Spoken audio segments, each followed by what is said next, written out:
یا رسول اللہ فداک یا رسول اللہ فداک یا رسول اللہ فداک۔ کچھ لوگ کہتے ہیں کسی کے جانے سے فرق نہیں پڑتا ہے، دنیا چلتی رہتی ہے، مگر یقین کرو لاکھوں مل جائیں تو اس ایک ماں کی کمی کو پورا نہیں کر سکتے۔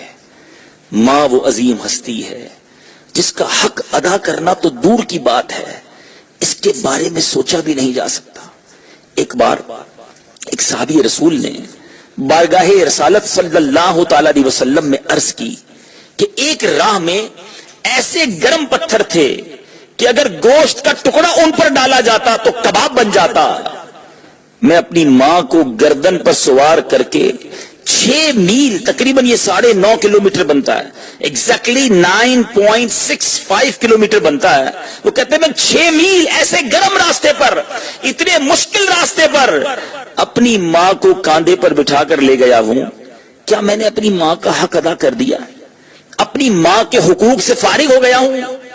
اے وہ لوگوں جو ماں باپ سے کہتے ہو اب اور کیا دوں آپ کو، گھر تو دلا دیا نا، ماہانہ پیسے تو بھیج دیتا ہوں، ارے آپ کو کھانے بھی دے دیتا ہوں، جب چاہیے ہوتا ہے کپڑا بھی دے دیتا ہوں، اور میں آپ کے لیے کیا کروں؟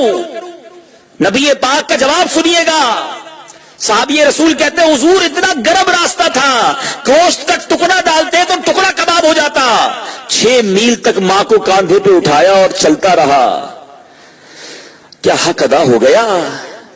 سرکار نامدار صلی اللہ تعالی علیہ وآلہ وسلم نے فرمایا تیرے پیدا ہونے میں درد کے جس قدر جھٹکے اس نے اٹھائے، شاید یہ ان میں سے ایک جھٹکے کا بدلہ ہو سکے۔ ساری زندگی بھی ہم خدمت کریں نا، ہم حق ادا نہیں کر سکتے۔ اے میرے میٹھے اسلامی بھائیوں، خوش نصیب ہیں وہ لوگ جن کی ماں زندہ ہے، خوش نصیب ہیں وہ لوگ جن کو دعائیں دینے والا یہ سایہ زندہ ہے، خوش نصیب ہیں وہ لوگ جن کی ماں ان سے راضی ہے۔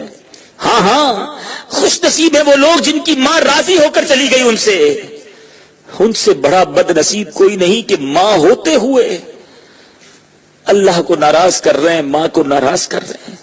ان سے بڑا بد نصیب کوئی نہیں کہ ماں ہے پھر بھی خدمت نہیں کر رہے۔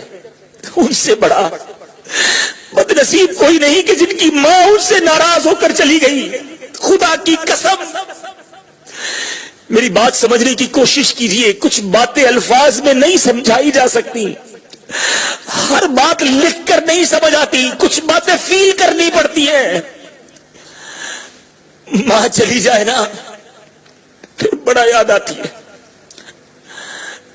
پھر چین نہیں آتا۔ کون ہے کہ جس کی گود میں جا کے بیٹا سر رکھے؟